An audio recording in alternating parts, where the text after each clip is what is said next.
Here's how to update WhatsApp on your iPhone.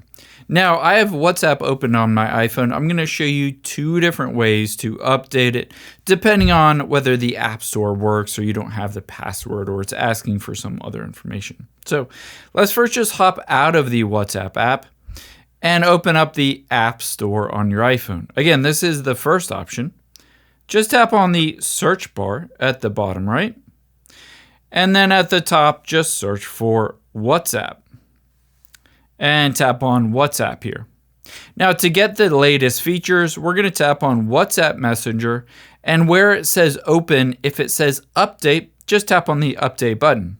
However, sometimes this messes things up, or you want to clear the cache or temporary files, or you don't know the password.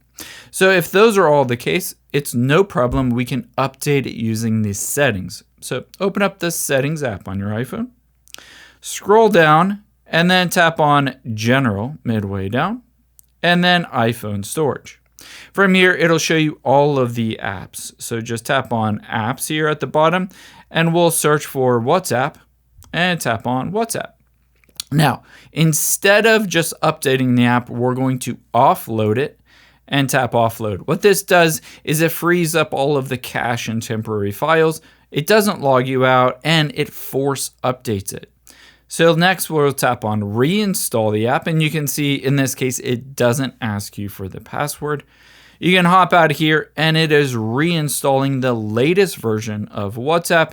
After it's done installing, you can just open it up. Again, it doesn't log you out of your account. And just like this, you can continue using it. You might have to hit continue and allow all, and there are all of your messages with a new version of WhatsApp. I hope this helps. If you enjoyed this video, check out the video over to my right. I think you'll really like that one. And thanks for watching.